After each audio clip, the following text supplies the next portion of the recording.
बच्चों, आज के इस वीडियो में सभी का स्वागत है। और आज हम लोग रुचिरा द्वितीय भाग का चतुर्थ पाठ हास्य बाल कवि सम्मेलनम का अभ्यास में दिए गए प्रश्नों को देखेंगे। तो उसमें सबसे पहले निकालना है 20 पेज नंबर पर शब्दार्थाः दिया हुआ है। और शब्दार्थाः में अनेक शब्दों के अर्थ यहाँ पर दिए हुए हैं, उसे एक बार पढ़ना है। अधः यहाँ पर शब्दार्थाः पाठ जहाँ पर ख़त्म हो रहा है उसके बाद है। और इसमें सबसे पहला पद दिया हुआ है अधः। अधः का अर्थ होता है नीचे। कोलाहलम शोर। काव्य हंतारः काव्य को नष्ट करने वाले अर्थात काव्य को बिगाड़ने वाले। और कालयापकाः कालयापकाः का अर्थ है समय बर्बाद करने वाले। धुरंधराः धुरंधराः का अर्थ है अग्रणी श्रेष्ठ, यानी कि जो अच्छे कवि हैं। एहि मतलब आए, आइए या आए, इसके लिए एहि। करतल ध्वनिना तालियों से। अरसिकेभ्यः अरसिकेभ्यः अर्थात नीरस जनों को, जिनको किसी चीज़ में कोई उत्साह नहीं रहता है, ऐसे नीरस लोगों को। स्वकीयम अपने। मादृशाः मादृशाः यानी मेरे जैसे। हस्तलाघवम हाथ की सफाई। तुंदस्य तोंद के। आवर्तयन फेरता हुआ। धार्यताम धारण करें। परान्नम परान्नम दूसरों के अन्न को। परा अन्नम, परा का अर्थ है दूसरे के, अन्नम मतलब अन्न को, अनाज को, भोजन को। पौष्टिकः पुष्टि देने वाला। पौष्टिका का अर्थ है पुष्टि देने वाला। प्रत्यर्पणम प्रत्यर्पणम का अर्थ है लौटाना। अवशिष्टम प्रत्यर्पणम में दो पद है। प्रतिधन अर्पणम, यहाँ पर इसका संधि विच्छेद हुआ है। प्रतिधन अर्पणम।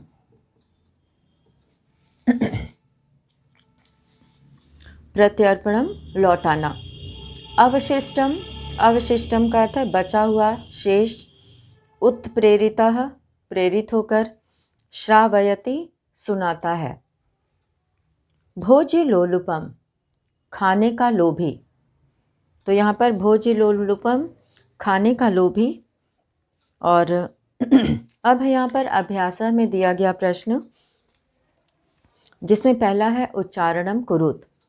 उच्चारणम कुरुत, इसमें जितने पद दिए गए हैं उनका उच्चारण करना है। और इसमें सबसे पहला है ऊपरी, अधः, उच्चैः, नीचैः, बहिः, अलम, कदापि, अन्तः, पुनः, कुत्र, कदा, एकदा।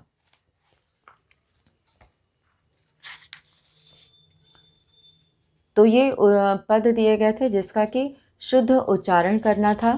और यहाँ पर जो दूसरा प्रश्न दिया गया है, दूसरे प्रश्न में लिखा है मंजुषातः अव्यय पदानि चित्वा। मंजुषा से अव्यय पदानि चित्वा, अव्यय पद चुनकर वाक्यानि पूरयत, वाक्य पूरे करो। यहाँ पर दिया हुआ है अलम। अलम शब्द का प्रयोग मना करने के अर्थ में होता है, या बस करने के लिए, जैसे कि कोई चीज़ बहुत सफिशिएंट है या कोई चीज़ जो है अब नहीं चाहिए, उसके लिए जो है बस करो मना करने के अर्थ में होता है। और अंतः, अंतः का अर्थ होता है अंदर, बहि का अर्थ होता है बाहर। अधः का अर्थ है नीचे, और ऊपरी का अर्थ होता है ऊपर। क है वृक्षस्य ऊपरी खगाः वसन्ति। वृक्षस्य यहाँ पर ऊपरी आएगा, पेड़ के ऊपर। खगाः वसन्ति, पक्षी हमेशा पेड़ के ऊपर रहते हैं, तो यहाँ पर ऊपरी पद का प्रयोग किया जाएगा। वृक्षस्य षष्ठी विभक्ति एक वचन है, और ऊपरी का अर्थ है ऊपर, खगाः का अर्थ है पक्षी, और वसंती का अर्थ है रहते हैं। वस धातु का अर्थ होता है रहना। अब ख है विवादेन। विवादेन मतलब झगड़ा। अलम मतलब मत करो। तो अलम के अर्थ में यहाँ अलम जो है वो मना करने के अर्थ में है कि झगड़ा मत करो, विवाद मत करो। तो यहाँ पर इसीलिए अलम पद को चुना गया है। और ग है वर्षा काले गृहात बहिः मा गच्छ। वर्षा काल में अर्थात बरसात के समय में घर से बाहर, बहिः मतलब बाहर, मा गच्छ मतलब मत जाओ। घ है मंचस्य। यहाँ पर अधः आएगा मंच के नीचे। श्रोतारः उपविष्टाः सन्ति। श्रोतागण उपविष्टाः मतलब बैठे हुए, सन्ति मतलब हैं। और अंग है छात्राः विद्यालयस्य प्रविशन्ति। छात्र विद्यालय के अंतः, अंतः मतलब अंदर, प्रविशन्ति मतलब प्रवेश करते हैं। और अब है तीसरा अशुद्धम पदम चिनुत। अशुद्ध पद चुनो। तो इसमें कई पद दिए गए हैं। इसमें जो है वचन देखकर और स्त्रीलिंग पुल्लिंग का ध्यान देकर और अलग तरह के शब्द को, भिन्न भिन्नार्थक जो शब्द होते हैं यहाँ पर, लेकिन अशुद्ध शब्द को चुनना है। तो गमंती यहाँ पे पहला दिया है। गमंती गलत है, गमंती नहीं होता है, गम धातु से गच्छन्ति बनता है। तो इसमें यच्छन्ति, पृच्छन्ति, धावन्ति ये सब सही है, शुद्ध है। तो यहाँ पे गमंती को अलग किया गया है। रामेण गृहेण सर्पेण गजेण। राम, रामेण गृहेण सर्पेण गजेण। तो यहाँ पे गजेण को अलग किया गया है। और अब यहाँ पे लतया मातया रमया निशया।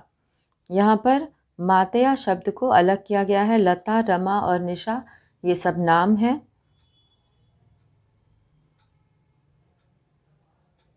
यहाँ पर अब है घ वाला लते रमे माते प्रिय। लते रमे माते प्रिय, इसमें से माते को अलग किया गया है। और अब है यहाँ पे लिखति, गर्जति, फलति, सेवति। तो लिखति, गर्जति, फलति, सेवति, तो इसमें सेवति पद को अलग किया गया है। और अब है यहाँ पे मंजुषातः समानार्थक पदानि चित्वा लिखत। मंजुषा से समानार्थक पद चुनकर लिखो। तो यहाँ पर प्रसन्नतायाः चिकित्सकं लब्ध्वा शरीरस्य दक्षाः, ये पद यहाँ पर दिए हुए हैं। इसमें प्रसन्नतायाः, इसको हम लोग लिखेंगे प्रसन्नतायाः को हर्षस्य में। हर्ष का अर्थ होता है प्रसन्नता। और इसमें प्राप्य, कुशलाः, हर्षस्य, देहस्य, वैद्यम, ये पद दिया हुआ है। और इसी का समानार्थक पद दिया है मंजुषा में। तो मंजुषा से पहले प्राप्य, प्राप्य का अर्थ होता है प्राप्त करके, तो यहाँ पे लब्ध्वा लिखना है। तो इसमें हो जाएगा लब्ध्वा। चौथे में लब्ध्वा। और उसके बाद कुशलाः है, तो कुशलाः का हो जाएगा दक्षा। और हर्षस्य, हर्षस्य का प्रसन्नतायाः।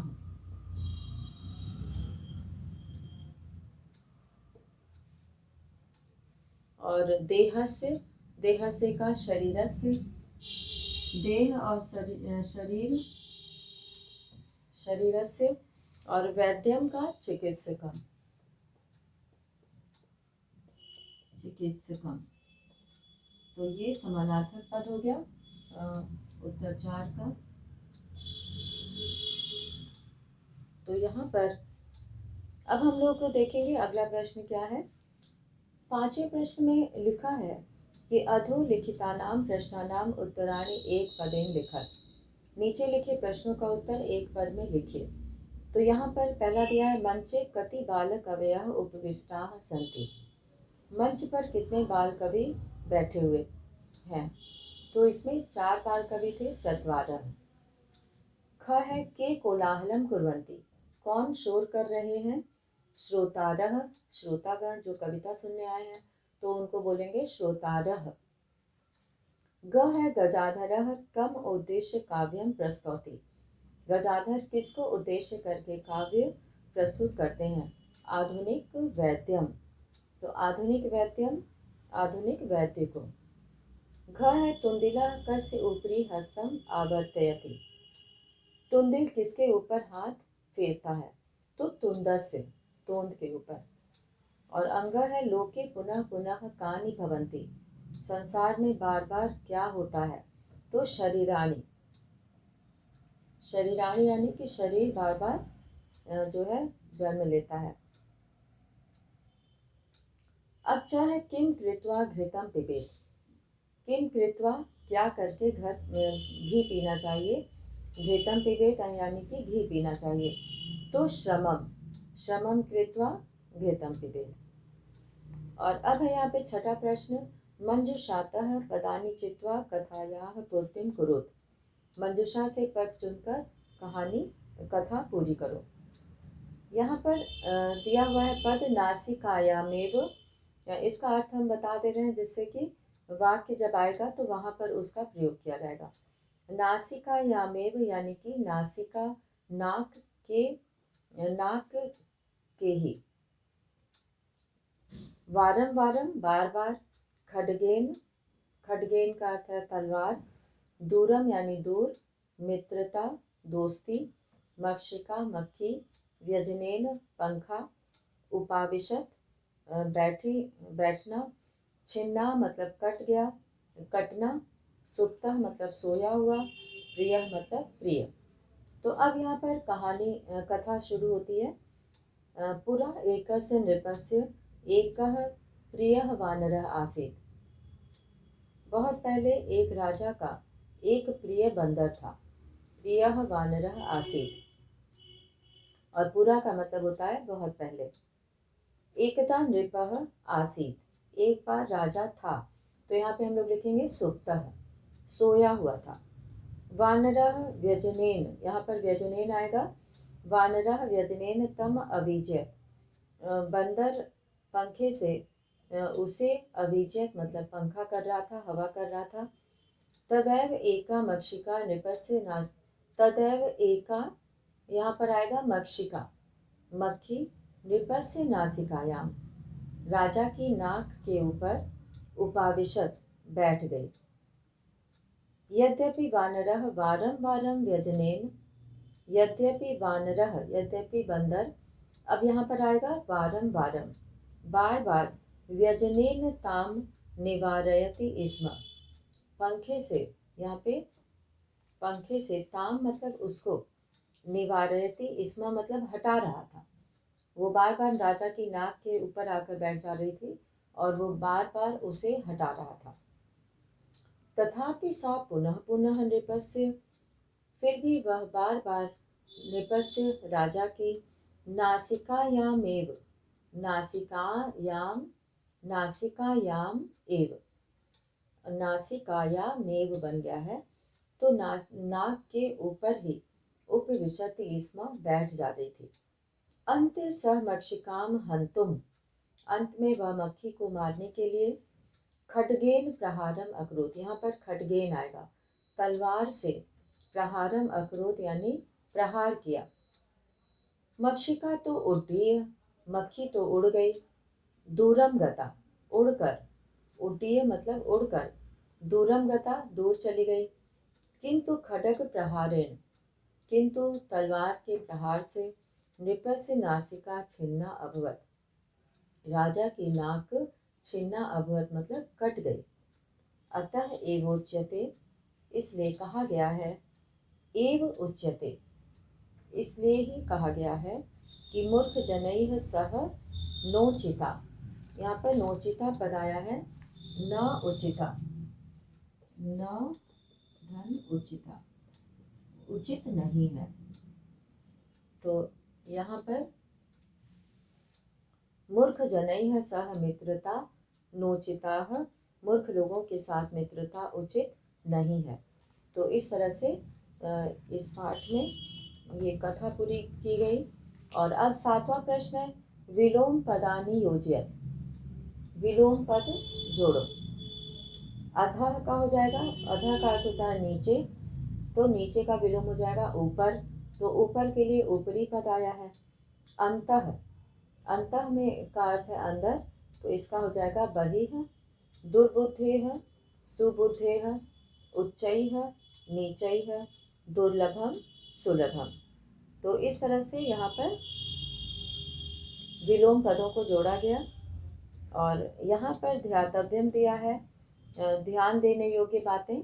इसमें लिखा है कि अस्मिन् पाठे अधः, अन्तः, बहिः, नीचैः, पुनः इत्यादीनि अव्यय पदानि सन्ति। ये सब अव्यय पद हैं। येषां त्रिषु लिंगेषु त्रिषु वचनेषु सर्वासु विभक्तिषु च एकमेव रूपं भवति, विकारो न जायते। अर्थात इसमें परिवर्तन नहीं होता है।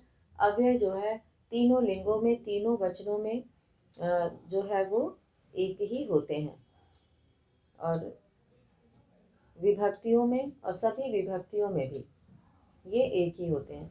उक्तंच कहा गया है, सदृशं त्रिषु लिंगेषु सर्वासु च विभक्तिषु च वचनेषु च सर्वेषु यन्न वेति तद अव्ययम्।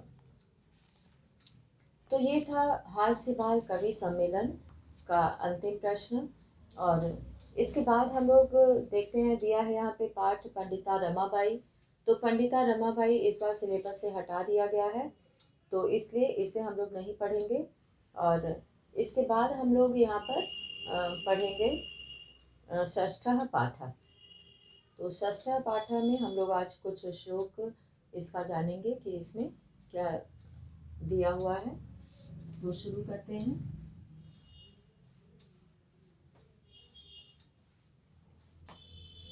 षष्ठः पाठः सदाचारः।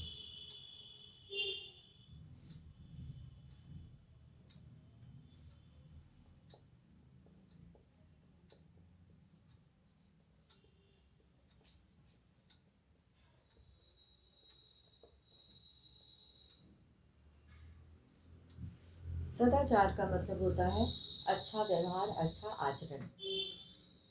पहला है, आलस्यम ही मनुष्याणाम शरीरस्थो महान रिपुः, नास्ति उद्यम समो बंधुः, कृत्वा यम न अवसीदति। तो यहाँ पर आलस्यम ही मनुष्याणाम, आलस्य को मनुष्यों का, शरीरस्थो शरीर में स्थित, महान रिपु महान शत्रु कहा गया है। नास्ति उद्यम समो बंधु, और नास्ति मतलब नहीं है, उद्यम समो परिश्रम के समान, सम का अर्थ होता है समान, और उद्यम का अर्थ होता है परिश्रम। तो यहाँ पर नास्त्य उद्यम समो, नास्त्य नास्त्य उद्यम समो, यहाँ पे नास्ति उद्यम समो बनेगा, नास्ति उद्यम समो। इसे तीन भाग, तीन यहाँ पर पद आ गए हैं, नास्ति उद्यम समो। तो यहाँ पे परिश्रम के समान कोई भी, परिश्रम के समान कोई भी बंधु मतलब बंधु नहीं है, मित्र नहीं है। कृत्वा यम न अवसीदति, और ऐसा सोचकर दुखी नहीं होता है, और जो परिश्रम करता है वो दुखी नहीं होता है। तो जो ये समझता है कि परिश्रम के समान कोई बंधु नहीं है, तो वो दुखी नहीं होता है। और अब है यहाँ पर पहले श्लोक में ये कहा गया कि किस तरह से परिश्रम जो है वो आलस्य जो मनुष्य का सबसे बड़ा शत्रु है, और ये मनुष्य के अंदर ही होता है। हम ही आलस्य करते हैं, जो है आज का काम कल के लिए छोड़ देते हैं। तो इस तरह से हमारे अंदर ही आलस्य होता है, और उसे दूर करना भी हमारा ही कर्तव्य है।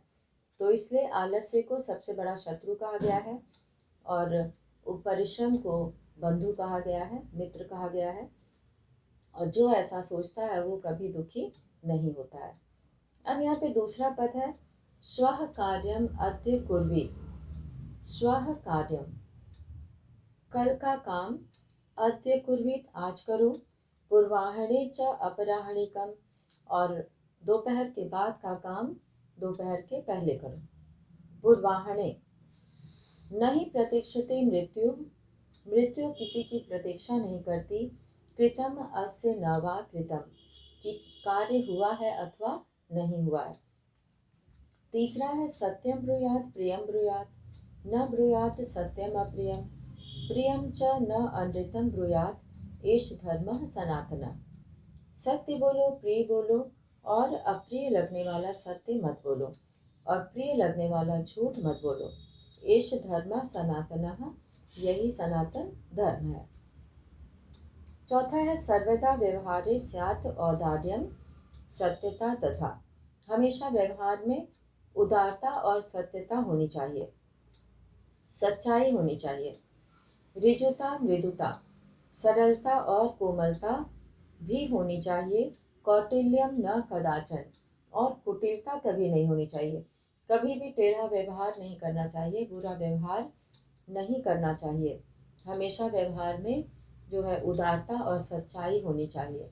बनावटी व्यवहार नहीं करना चाहिए, दिखावे वाला। तो यहाँ पर ये कहा गया है। और अब है यहाँ श्रेष्ठम जन्म गुरुम च अपि, श्रेष्ठ लोग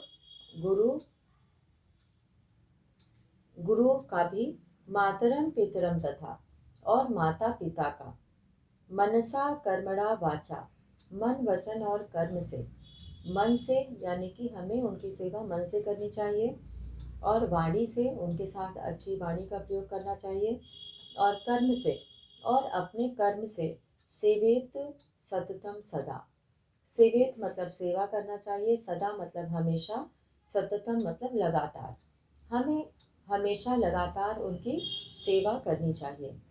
श्रेष्ठम जन्म गुरुम च अपि मातरम पितरम तथा। और अब यहाँ पर दिया है छठा श्लोक, मित्रेण कलहम कृत्वा, मित्र से कलह करके, न कदापि सुखी जनः, लोग कभी भी सुखी नहीं होते हैं। मित्र से झगड़ा करके कोई भी सुखी नहीं होता। इति ज्ञात्वा प्रयासेन तदेव परिवर्जित, इति ज्ञात्वा प्रयासेन, ऐसा प्रयास से जानकर, तदेव परिवर्जित, वैसा करना छोड़ देना चाहिए। कहने का मतलब है कि ये चीज़ समझकर हमें ये छोड़ देना चाहिए मित्र के साथ झगड़ा करना, क्योंकि मित्र के साथ झगड़ा करके कोई भी सुखी नहीं होता। तो इस तरह से यहाँ पर इन सभी श्लोकों में ये बातें कही गई हैं। और अब है यहाँ पे शब्दार्थाः, रिपुः शत्रु, उद्यमः परिश्रम, शरीरस्थः शरीर में स्थित, अवसीदति दुखी होता है, श्वः आने वाला कल, कुर्वीत करना चाहिए, पूर्वाह्ने दोपहर से पहले, अपराह्निकम दोपहर के बाद करने योग्य काम, अनृतम का अर्थ है झूठ, सनातनः सदा से चला आ रहा हो, स्यात् मतलब हो, औदार्यम उदारता, ऋजुता सरलता, मृदुता कोमलता, कौटिल्यम कुटिलता टेढ़ापन, सेवेत सेवा करनी चाहिए, परिवर्जित बचना चाहिए, वाचा वाणी से। अब यहाँ अभ्यास, और अभ्यास में जो है यहाँ पर कुछ प्रश्न दिए गए हैं, जिसमें पहला है कि श्लोकान सस्वरम गायत, श्लोक को सस्वर गाइए। और दूसरे में दिया है आम और न, प्रातः काले ईश्वरम स्मरेत, सुबह ईश्वर को स्मरण करना चाहिए, तो ये सभी लोग जानते हैं, तो ये आम है। ख है अनृतम ब्रूयात, तो ये इसमें न आएगा कि झूठ बोलना चाहिए, तो ये गलत है। और अब है ग मनसा श्रेष्ठ जन्म सेवेत, मन से श्रेष्ठ जन की सेवा करनी चाहिए, तो ये बिल्कुल सही है, आम है। और घ है मित्रेण कलहम कृत्वा जनः सुखी भवति, मित्र से कलह करके लोग सुखी होते हैं, तो इसमें न होगा, क्योंकि मित्र से झगड़ा करके कलह करके कोई भी सुखी नहीं होता। और अंग में है स्वः कार्यम अद्य कुर्वीत, कल का काम आज करो, तो ये बिल्कुल सही है, तो ये आम इसमें लिखा जाएगा। और तीसरे प्रश्न में है एक पदेन उत्तरत। एक पदेन उत्तरत का अर्थ है एक पद में उत्तर दीजिए। तो इसमें क है, कह न प्रतीक्षते, कौन प्रतीक्षा नहीं करता है, तो मृत्यु। ख है सत्यता कदा व्यवहारे स्यात्, सत्यता कब व्यवहार में होनी चाहिए, तो कदा का की जगह पर हो जाएगा सर्वदा। तो सत्यता सर्वदा व्यवहारे स्यात्, सत्यता हमेशा व्यवहार में होना चाहिए। और ग है किम ब्रूयात्, क्या क्या बोलना चाहिए, तो प्रियम सत्यम, तो प्रिय सत्यम ब्रूयात्। घ है केन सह कलहम कृत्वा नरः सुखी न भवेत्, किसके साथ झगड़ा करके मनुष्य सुखी नहीं होता है, तो मित्रेण, मित्र के साथ। तो सह का प्रयोग है, तो सह के प्रयोग में तृतीया विभक्ति होती है, तो मित्रेण हो जाएगा। और अंग है कह महारिपुः अस्माकं शरीरे तिष्ठति, कौन सा महान शत्रु हमारे शरीर में स्थित है, तो इसमें आ जाएगा आलस्य। आलस्य जो है हमारा सबसे बड़ा शत्रु है। चौथा है रेखांकित पदानि आधृत्य प्रश्न निर्माणम कुरुत, रेखांकित पद के आधार पर प्रश्न निर्माण करो। तो इसमें क है मृत्यु न प्रतीक्षते, मृत्यु प्रतीक्षा नहीं करती है, तो मृत्यु की जगह पे हो जाएगा कह। और ख है कलहम कृत्वा नरः सुखी भवति, कलह करके मनुष्य सुखी होता है, तो किम कृत्वा, क्या करके। और ग है पितरम कर्मणा सेवेत, पितरम माता पिता की कर्मणा सेवेत, कर्म से सेवा करनी चाहिए, यहाँ पे कम हो जाएगा। और घ है व्यवहारे मृदुता श्रेयसी, व्यवहार में मृदुता होनी चाहिए, तो यहाँ पे मृदुता की जगह हो जाएगा का। और अंक है सर्वदा व्यवहारे ऋजुता विधेया, हमेशा व्यवहार में ऋजुता विधेया, यानी कि यहाँ पे सरलता होनी चाहिए व्यवहार में। और तो इसमें हो जाएगा सर्वदा की जगह पे कदा। अब यहाँ पे प्रश्न मध्य त्रीणि क्रियापदानि सन्ति, प्रश्न के बीच में 3 क्रियापद हैं। तानि प्रयुज्य सार्थक वाक्यानि रचयत, और उनको प्रयोग करके सार्थक वाक्य रचें। तो यहाँ पे है सेवेत, ब्रूयात, सेवेत और स्यात्, तो इसका प्रयोग करके यहाँ पर वाक्य बनाना है। तो मनसा मातरम पितरम च सेवेत हो जाएगा, सत्यम प्रियम च ब्रूयात, वाचा गुरुम सेवेत, और सत्यम अप्रियम च न ब्रूयात, व्यवहारे कदाचन कौटिल्यम न स्यात्, श्रेष्ठ जनम कर्मणा सेवेत, व्यवहारे सर्वदा औदार्यम स्यात्, और अमृतम प्रियम च न ब्रूयात। तो इस तरह से ये वाक्य इसमें बनेगा। और छठे प्रश्न में है कि मंजुषातः अव्यय पदानि चित्वा रिक्त स्थानानि पूरयत, मंजुषा में अव्यय पद चुनकर, मंजुषा से अव्यय पद चुनकर रिक्त स्थानानि पूरयत, रिक्त स्थान पूरे करो। तो यहाँ पर दिया हुआ है भक्तः ईश्वरम स्मरति, भक्त ईश्वर का स्मरण करता है, कब करता है, सदा, सदा मतलब हमेशा। और ख है अस्मभ्यम वक्तव्यम, हमें बोलना, असत्यम वक्तव्यम, असत्य बोलना चाहिए, तो यहाँ पे आ जाएगा न, असत्यम न वक्तव्यम, असत्य नहीं बोलना चाहिए। और अब यहाँ प्रियम सत्यम वदेत, प्रिय तथा आ जाएगा, प्रिय तथा सत्यम वदेत, प्रिय और सत्य बोलना चाहिए। और घ है लता मेधा च विद्यालयम गच्छता, तो च आ जाएगा। अंग है अपि कुशली भवान, आप कुशल से तो हैं। च है महात्मा गांधी कदाचन अहिंसाम न अत्यजत, महात्मा गांधी कभी भी अहिंसा को नहीं छोड़े। चित्र वर्णन है, चित्रं दृष्ट्वा मंजुषातः पदानि च प्रयुज्य वाक्यानि रचयत, चित्र देखकर मंजुषा से पद का प्रयोग करके वाक्य रचना है, बनाना है। लिखति कक्षायां श्याम पट्टे लिखन्ति सह पुस्तिकायां, शिक्षका छात्रा उत्तराणि प्रश्नम ते। तो यहाँ पर शिक्षका छात्राः प्रश्नं पृच्छति। यहाँ पर शिक्षिका छात्रान् प्रश्नं पृच्छति। और यहाँ पे कक्षायां शिक्षिका श्यामपट्टे प्रश्नं लिखति। छात्राः पुस्तिकायाम् उत्तराणि लिखन्ति। केचन छात्राः श्यामपट्टं पश्यन्ति और तत्र एकं पुस्तकं मंचे अस्ति। तो इस तरह से यहाँ पर इस पाठ में चित्र के माध्यम से वाक्य बनाना है। वाक्य छोटे छोटे बनाना चाहिए और ज़रूरी नहीं है कि दिए गए सभी शब्दों का प्रयोग करें। इसमें चित्र के अनुसार कुछ अपने भी शब्दों का प्रयोग कर सकते हैं। तो इसी के साथ आज का वीडियो यहीं पे समाप्त करते हैं। धन्यवाद।